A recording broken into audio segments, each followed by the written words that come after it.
گرامی قدر سامعین، ذرا سوچیں، کیا ہم اتنے شفیق اور مہربان نبی کے صنعت کا بدلہ اتار سکتے ہیں؟ ہمارے پاس صرف ایک ہی صورت ہے کہ ہم آپ کی ذات عالی پر درود پاک پڑھیں اور آپ کے درجات کی مزید بلندی کے لیے اللہ تعالیٰ کے حضور دعائیں کریں۔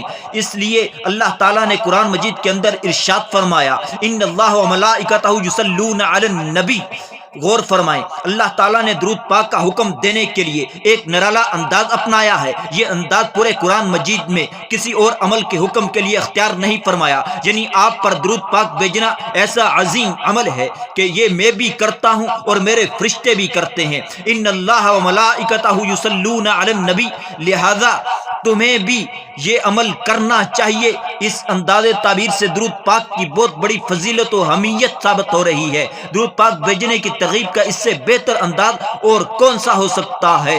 یاد رکھیے، اللہ تعالیٰ اور اس کے فرشتوں کے درود بھیجنے اور ہمارے درود بھیجنے میں بڑا فرق ہے۔ الفاظ اگرچہ مشترک ہیں کہ اللہ اور اس کے فرشتے یصلون، لہذا تم بھی صلو، مگر معنی میں فرق ہے۔ اللہ تعالیٰ کے درود بھیجنے کا مطلب یہ ہے کہ اللہ تعالیٰ آپ پر اپنی رحمتیں اور برکتیں بھیجتا ہے، آپ کی عزت و عظمت میں اضافہ کرتا ہے۔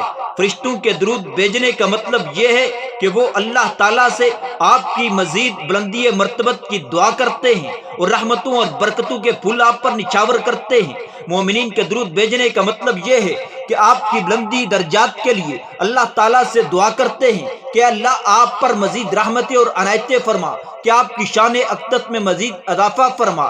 آپ نے درود شریف کے فضائل بارہا علماء کرام سے سنے ہوں گے۔ حضرت انس رضی اللہ عنہ بیان فرماتے ہیں، آپ نے ارشاد فرمایا کہ جو شخص مجھ پر ایک مرتبہ درود بھیجے، اللہ تعالیٰ اس پر 10 رحمتیں نازل فرماتا ہے، اس کے 10 گناہ معاف فرماتا ہے، اس کے 10 درجے بلند کر دیے جاتے ہیں۔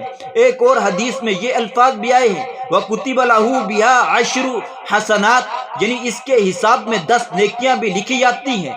شرط یہ ہے کہ آپ پر درود پاک پورے اخلاص اور نیک نیتی سے بھیجا جائے۔ خدا نخواستہ اگر ریاکاری اور دکھاوا مقصود ہوا تو یقیناً اجر و ثواب سے محروم رہے گا۔ حضرت سیدنا عبداللہ بن مسعود رضی اللہ عنہ فرماتے ہیں کہ آپ نے ارشاد فرمایا کہ قیامت کے دن مجھ سے قریب ترین اور مجھ پر زیادہ حق رکھنے والا میرا وہی امتی ہوگا جو مجھ پر زیادہ درود بھیجنے والا ہوگا۔ اس لیے قیامت کے دن ہمیں اگر آپ کا خصوصی قرب اور خصوصی شفقت چاہیے تو ہمیں زیادہ سے زیادہ درود پاک بھیجنا چاہیے۔ رحمت کائنات صلی اللہ علیہ وسلم نے ارشاد فرمایا، میرا جو امتی مجھ پر صلات بھیجے اور یہ دعا کرے کہ اے اللہ اپنے نبی حضرت محمد مصطفیٰ صلی اللہ علیہ وسلم کو قیامت کے دن اپنے قریب کی نشست گاہ عطا فرما، تو اس کے لیے میری شفاعت واجب ہو گئی۔ گرامی قدر سامعین، کون نہیں چاہتا کہ قیامت والے دن اس کو سرکار دو عالم صلی اللہ علیہ وسلم کی شفاعت نصیب ہو جائے؟ اس لیے ہمیں چاہیے کہ آپ پر کثرت سے درود پاک بھیجا کریں۔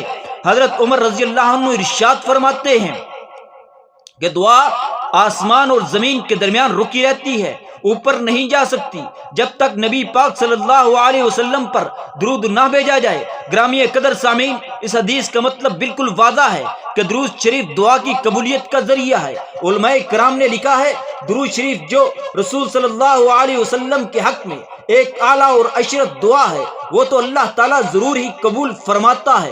پھر جب بندہ اپنی دعا سے پہلے بھی درود پاک پڑھے اور آخر میں بھی درود پاک پڑھے تو اس کے لطف و کرم سے یہ بہت ہی بعید ہے کہ وہ اول و آخر کی دعائیں تو قبول کر لے اور درمیان کی دعا قبول نہ کرے۔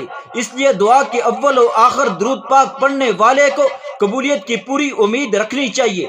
حضرت سیدنا ابی بن کعب رضی اللہ عنہ فرماتے ہیں، میں نے ایک دفعہ آپ صلی اللہ علیہ وسلم کی خدمت میں عرض کیا، میں چاہتا ہوں کہ آپ پر زیادہ سے زیادہ درود پاک بھیجا کروں۔ آپ مجھے ارشاد فرمائیں کہ اپنی دعا کے اوقات میں سے کتنا حصہ آپ پر درود بھیجنے کے لیے مختص کر لوں؟ آپ نے جواباً ارشاد فرمایا، ما شئت، کہ جتنا کر سکو کر لو۔ پھر میں نے عرض کیا، چوتھائی حصہ آپ پر درود بھیجنے کے لیے مختص کر لوں گا۔ آپ نے ارشاد فرمایا، اگر وقت بڑھا لو تو تمہارے لیے بہتر ہوگا۔ میں نے عرض کیا، پھر آدھا وقت اس کے لیے مختص کرتا ہوں۔ آپ نے پھر فرمایا کہ جتنا چاہو کر لو، اگر وقت اور بڑھا لو تو تمہارے لیے بہتر رہے گا۔ میں نے عرض کیا کہ 2/3 وقت مختص کر لوں گا۔ آپ نے پھر یہی ارشاد فرمایا تو میں نے عرض کیا کہ پھر میں اپنی دعا کا سارا ہی وقت آپ پر درود کے لیے مختص کرتا ہوں۔ آپ نے خوش ہو کر فرمایا کہ پھر تو ساری دینی اور دنیاوی مہمات و مسائل کے لیے اللہ تعالیٰ کافی ہوگا اور تیرے سارے گناہ و قصور ختم کر دیے جائیں گے۔ مطلب یہ ہے کہ درود پاک پر سارا وقت صرف کرنے کی وجہ سے اللہ تعالیٰ تمہارے سارے مسائل و مہمات جن کے لیے تم دعا کرنا چاہتے ہو اپنے کرم سے بن مانگے حل کر دے گا۔ تمہارے سارے وہ گناہ جن کے لیے تم استغفار کرنا چاہتے ہو بن مانگے معاف کر دے گا۔ گرامی قدر سامعین، یاد رکھیے گا جس طرح درود شریف پڑھنے کے فضائل کتب حدیث میں موجود ہیں، اسی طرح درود نہ پڑھنے پر وعیدیں بھی موجود ہیں۔ حضرت سیدنا علی المرتضی رضی اللہ عنہ فرماتے ہیں پیغمبر علیہ الصلوۃ والسلام نے ارشاد فرمایا البخیل الذی من ذکرت عنده فلم یصلی علی، کہ اصلی بخیل اور کنجوس وہ آدمی ہے جس کے سامنے میرا ذکر آئے اور وہ مجھ پر درود نہ بھیجے۔ مطلب یہ ہے کہ عام طور پر بخیل اس شخص کو کہا جاتا ہے جو مال و دولت خرچ کرنے میں بخل سے کام لے، لیکن اس سے بھی بڑا بخیل وہ ہے کہ جس کے سامنے محسن انسانیت صلی اللہ علیہ وسلم کا ذکر مبارک آئے اور زبان سے درود کے 2 کلمے کہنے میں بھی بخل کرے۔ ہو سکتا ہے آپ کے ذہن میں یہ سوال پیدا ہو کہ پیغمبر علیہ الصلوۃ والسلام کو ہماری دعاؤں کی ضرورت ہے؟ کیا ہم درود پڑھیں گے تو تب اللہ تعالیٰ آپ پر رحمتیں نازل فرمائے گا؟ آخر ہمیں آپ کے لیے رحمت و برکت مانگنے کا حکم کیوں دیا گیا ہے؟ جواباً عرض ہے آپ ہرگز ہمارے درود کے محتاج نہیں ہیں۔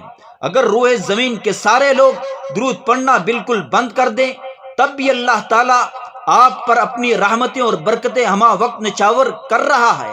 ہر لمحے آپ کا درجہ بلند سے بلند تر ہو رہا ہے۔ وَلَلْآخِرَةُ خَيْرٌ لَكَ مِنَ الْأُولَىٰ، ہم آپ پر درود پاک پڑھ کر آپ سے سچی عقیدت اور محبت کا اظہار کرتے ہیں، تو اس طرح آپ سے نسبت کی وجہ سے اللہ تعالی ہمارے اوپر بھی نظر رحمت فرماتا ہے۔ تو در حقیقت درود پاک پڑھنے میں فائدہ ہمارا ہی ہے۔ ہو سکتا ہے آپ کے ذہن میں یہ سوال پیدا ہو کہ اللہ تعالیٰ نے ہمیں آپ پر درود بھیجنے کا حکم دیا ہے اور ہم بجائے اس کے کہ آپ پر بذات خود درود بھیجیں الٹا اللہ تعالیٰ کو کہہ رہے ہیں اے اللہ آپ پر درود بھیج۔ اللہ تعالیٰ کا حکم ہے سلو، تم صلات بھیجو، اور ہم جواب میں کہہ رہے ہیں اللہم صلی، اے اللہ تو صلات بھیج۔ در حقیقت ہمیں تو یوں کہنا چاہیے تھا نصلی علی محمد یا اصلی علی محمد۔ اس کا سیدھا سا جواب یہ ہے پیغمبر علیہ الصلوۃ والسلام کی ذات ہر لحاظ سے پاک اور بے عیب ہے اور ہم انتہائی گناہ گار، خطا کار اور عیب دار ہیں، پس جو خود سراپا عیوب و نقائص ہو اس کی کیا مجال کہ آپ کی تعریف و توصیف کا حق ادا کر سکے۔ اس لیے ہم اپنی عجز و انکساری اور درماندگی کا اقرار کرتے ہوئے اللہ تعالیٰ سے عرض کرتے ہیں اے اللہ تو خود ہی اپنے نبی کی شیان شان ان پر رحمت بھیج۔ گرامی قدر سامعین، آپ جانتے ہیں درود شریف ایک دعا ہے جو ہم اللہ تعالیٰ سے پیغمبر علیہ الصلوۃ والسلام کے حق میں مانگتے ہیں۔ پیغمبر علیہ الصلوۃ والسلام کے مرتبہ اور شان سے کون واقف نہیں؟ آپ کے بارے میں بالکل بجا کہا گیا بعد از خدا بزرگ تو ہی قصہ مختصر، یعنی آپ کی اتنی عظمت اور شان کے باوجود ہمیں یہ حکم دیا گیا ہے کہ آپ سے نہیں مانگنا بلکہ آپ کے لیے مانگنا ہے۔ آپ سے نہیں مانگنا بلکہ آپ کے لیے مانگنا ہے۔ صرف اگر اسی ایک نقطے پر غور کیا جائے تو خالق اور مخلوق کا فرق واضح ہو جاتا ہے اور شرک کی جڑ کٹ جاتی ہے۔ گرامی قدر سامعین، ہمارا معاشرے میں مختلف قسم کے درود رائج ہیں۔ تقریباً ہر مسجد اور ہر مولوی کا درود جدا ہے۔ سوچنا یہ ہے کہ آیت کریمہ کی روح سے ہم اللہ تعالیٰ کا حکم مانتے ہوئے کون سا درود پڑھیں؟ آج آپ نے علماء کرام کو سنا ہوگا ہر مسجد کا درود الگ، اپنی اپنی بانسری بجا رہے ہیں، اپنے اپنے ڈھول بجا رہے ہیں، کوئی نہیں دیکھتا کہ رحمت کائنات صلی اللہ علیہ وسلم کا فرمان کیا ہے۔ علماء کرام یہ بھول گئے ہیں کہ کتمان حق کتنا بڑا گناہ ہے، حق کو چھپانا کتنا بڑا گناہ ہے۔ جیل عوام کے انتشار کی وجہ سے علماء کرام مصلحت پسندی کا شکار ہیں۔ مصلحت پسندی نے علماء حق کو دبا کر رکھ دیا ہے، علماء حق کو پارا پارا کر دیا ہے۔ کسی دور میں وہ علماء ہوا کرتے تھے جو حق بات ڈنکے کی چوٹ پر بیان کیا کرتے تھے، انہیں اپنی جانوں کی پرواہ نہیں ہوا کرتی تھی، وہ کٹنا تو گوارا کر لیتے تھے لیکن حق بات چھپانا گوارا نہیں کرتے تھے۔ آپ یاد رکھیے، ہم نے درود شریف پڑھنا ہے، وہ درود شریف پڑھنا ہے جو کسی مسجد کے ملا نے نہیں، کسی مسجد کے مولوی نے نہیں، کسی خطیب نے نہیں، کسی واعظ و مقرر نے نہیں، کسی ادیب اور شعلہ نوا نے نہیں، بلکہ رحمت کائنات صلی اللہ علیہ وسلم نے صحابہ اکرام کو سکھلایا تھا۔ اس کا فیصلہ میں نے اور آپ نے نہیں کرنا، اس کا فیصلہ خود کرنے کے بجائے امام الانبیاء حضرت محمد مصطفیٰ صلی اللہ علیہ وسلم سے کروا لیتے ہیں۔ ظاہر ہے کہ آپ کے مبارک فیصلے کے بعد ایک مسلمان کے لیے چوں چراں کی گنجائش باقی نہیں رہتی۔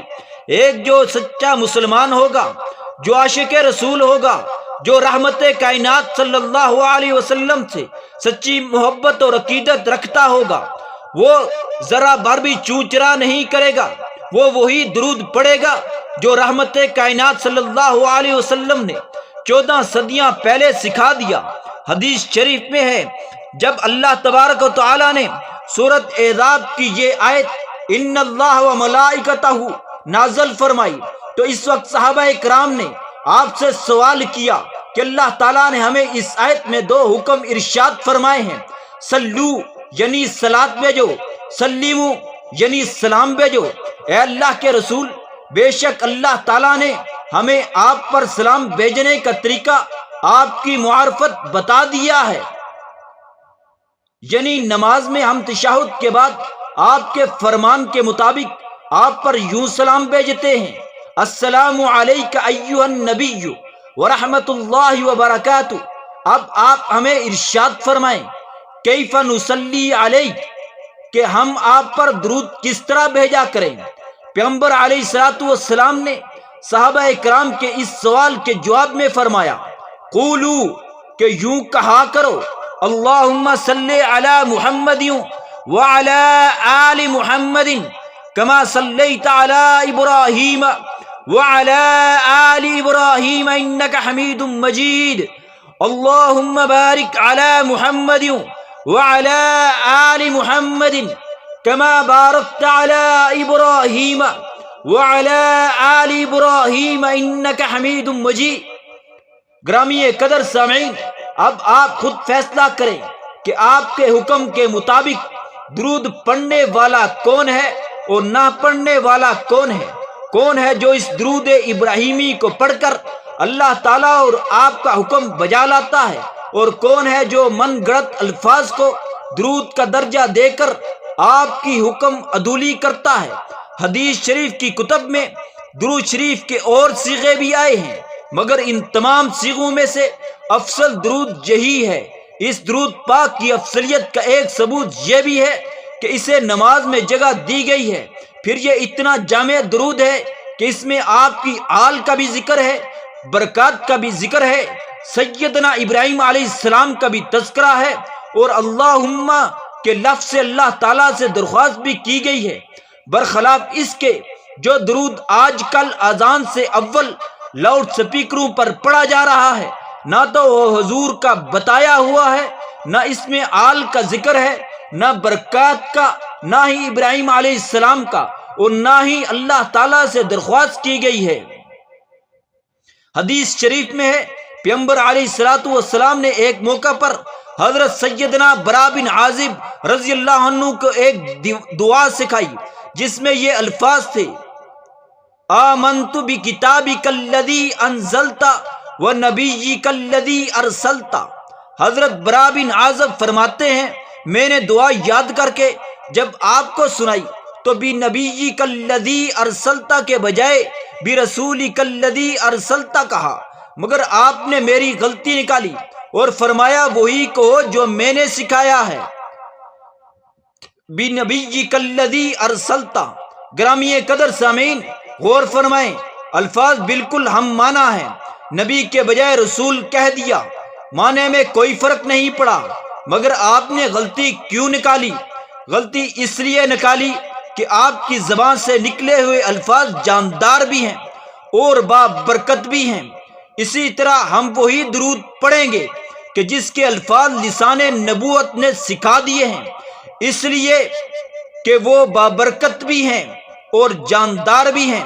بعض اہل بدعت یہ اعتراض کرتے ہیں قرآن مجید کی آیت میں تو دو حکم ہیں، ایک صلاۃ کا دوسرا سلام کا، اور درود ابراہیمی میں تو سلام ہے ہی نہیں، یہ تو ناقص ہے، اس سے بہتر تو ہمارا درود ہے جس میں صلاۃ بھی ہے اور سلام بھی ہے، الصلاۃ والسلام علیک یا رسول اللہ۔